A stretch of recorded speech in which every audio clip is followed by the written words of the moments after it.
Somewhere in your city tonight, someone is hearing a voice that isn't there. They know it isn't real. The voice doesn't care. For most of human history, that person wasn't taken to a hospital. They were taken to a fire, a temple, or a drill. You think of mental illness as a modern crisis, something that arrived with phones, with pressure, with the speed of the world today. It isn't modern at all. It's ancient, as old as the species itself, and the way your ancestors responded to it built the foundations of medicine, religion, and law that still shape your life right now, whether you notice it or not. Start 10,000 years ago, deep in the Neolithic period. Archaeologists digging through burial sites across Europe and North Africa kept finding something strange. Human skulls with holes drilled straight through the bone. Clean, round holes, clearly made with intention. The technique is called trepanation, and it is one of the oldest surgical procedures ever discovered. Here's the part that should stop you. Many of these people survived.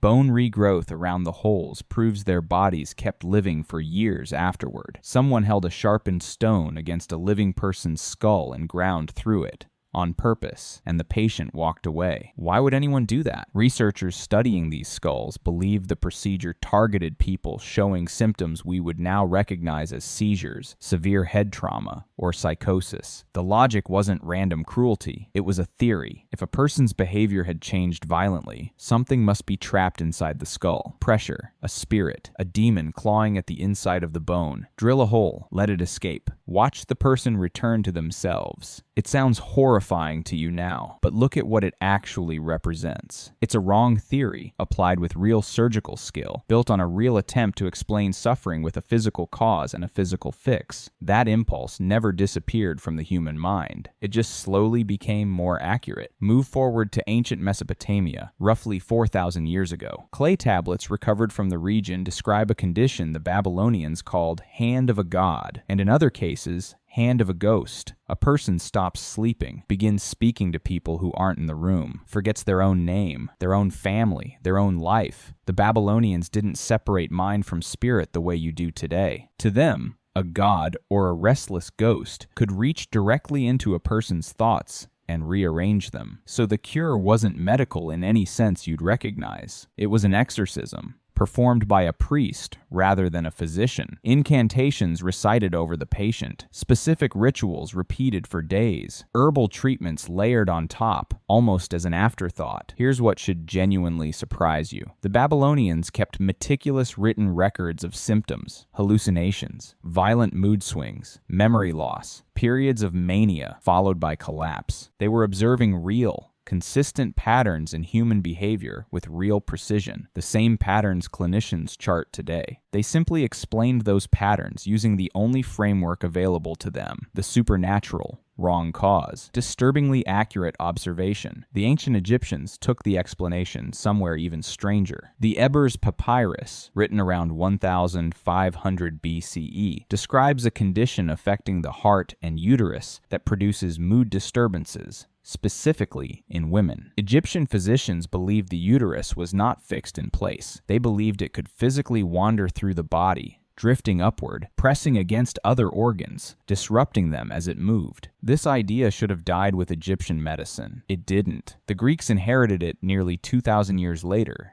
and gave it a name you still use constantly, almost certainly without knowing where it came from. Hysteria, from hystera, the Greek word for uterus. Hippocrates, writing around 400 BCE, pushed the theory further. He argued that all mental illness stemmed from an imbalance among 4 bodily fluids circulating through the body: blood, phlegm, black bile, and yellow bile. Too much black bile produced a state he called melancholia. The word means, quite literally, black bile in Greek. You still use this word every time you describe a deep, lingering sadness. You just never think about what it originally meant inside a Greek physician's framework for the body. Why does any of this matter? Because Hippocrates did something genuinely radical for his era. He rejected the dominant idea that gods, spirits, or demons caused madness. He looked for a cause sitting inside the body itself. Wrong fluids, wrong organs, but a real, serious attempt at biology instead of punishment or superstition. For ancient medicine, that single shift in thinking was enormous. Think about what that shift actually demanded of him. Hippocrates lived in a world saturated with temples, oracles, and priests who claimed direct lines to the gods. Disease was widely treated as divine judgment, something earned through moral failure or inherited through a family's sins. To stand in that world and say, instead, that a person's suffering came from fluids moving incorrectly through their own body was to strip the gods out of the equation entirely. It didn't make him popular with everyone, but it planted an idea that refused to die, that the mind could be studied the same way the body could. Not every culture chose to punish what it didn't understand. Some built entire systems around care instead. In the small town of Geel, Belgium, a tradition began in the 13th century that, remarkably, still exists today. The town started adopting people with severe and persistent mental illness directly into ordinary family homes. Not hospitals, not asylums, kitchens, farms, shared dinner tables every night. Residents worked alongside their host families in the fields, ate the same meals, lived alongside them for years, sometimes for decades, sometimes for the rest of their lives. Researchers studying Geel today describe it as one of the earliest documented community-based mental health models in human history, predating modern psychiatric care by roughly 700 years. Why did it work in a century when so much of the surrounding world responded to mental illness with chains and fire? Because Geel never centered its approach on the question of what was wrong with the person. It centered on a different question entirely. How do we live alongside them? Compare that to the rest of medieval Europe, where the dominant explanation for severe mental illness shifted again by the 1400s, this time toward witchcraft and demonic possession. The publication of the Malleus Maleficarum in 1487 helped cement a widespread belief that strange, unexplainable behavior, especially in women, served as direct evidence of a pact with the devil. People experiencing what a modern clinician would immediately recognize as psychosis, epilepsy, or a dissociative episode were instead accused, tried, tortured, and in enormous numbers, executed. Historians estimate that tens of thousands of people died across Europe under witchcraft accusations during this period, and a significant portion almost certainly showed symptoms of untreated mental illness or undiagnosed neurological conditions. Notice the pattern repeating itself across every single one of these cultures. A trapped spirit, the hand of a god, a wandering uterus, a demonic pact. Different language every time, but the same root question underneath all of it. Why is this person's mind behaving in a way I cannot explain? By the 17th century, much of Europe settled on a colder answer. Lock them away. Bedlam Royal Hospital in London, nicknamed Bedlam, became infamous for the conditions in which it housed the mentally ill. Patients were chained to walls for extended periods. On weekends, paying visitors were permitted to walk through and view patients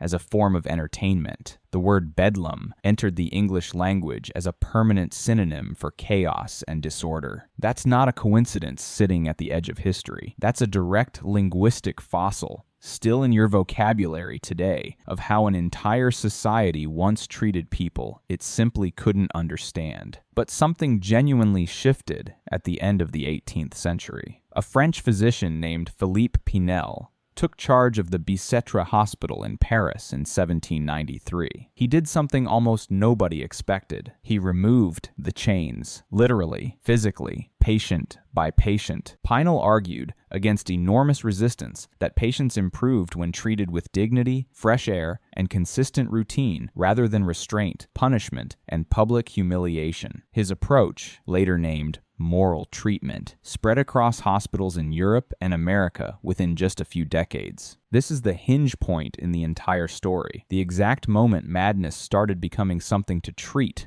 rather than something to punish. By the late 1800s, a new figure enters the timeline. Emil Kraepelin, a German psychiatrist who began systematically classifying mental disorders based on carefully observed symptoms and long-term patient outcomes, rather than moral failing or spiritual punishment. Kraepelin's classification system is a direct ancestor of the diagnostic manuals psychiatrists still use in clinics around the world today, the same manuals that determine a diagnosis a treatment plan, and sometimes an entire life trajectory. So why does any of this matter to you? Scrolling through your phone in a century with antipsychotic medication and licensed therapists available at the press of a few buttons, because the instinct underneath all of it hasn't disappeared. It's just been redirected into quieter forms. When you see someone behaving erratically on the street today, some part of your brain still runs the exact same ancient calculation your ancestors ran thousands of years ago. Threat or illness, punish or treat, cast out or bring in. You inherited that fork in the road the moment you were born into a human brain. Most people standing on it never even notice they're standing on it. Researchers studying modern stigma around mental illness, including work published by psychologist Patrick Corrigan, have found that public attitudes towards serious mental illness still cluster tightly around two ancient instincts: fear and blame. The same two reactions that fueled witch trials and built asylum chains 400 years ago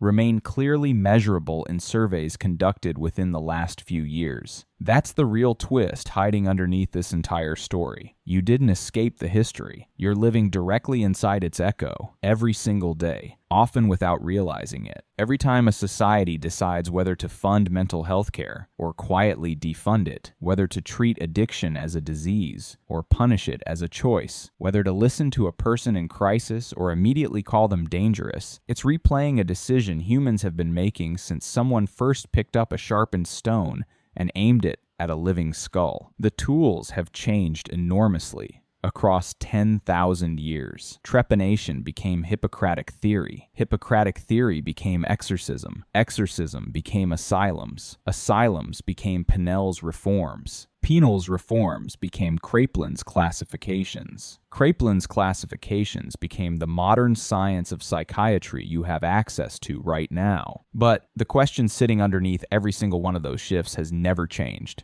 Not once in 10,000 years. What do you do with a mind that frightens you? Somewhere in your city tonight, someone is hearing a voice that isn't there. The difference now, the only real difference after 10,000 years, is that there's finally a real chance someone picks up a phone instead of a drill.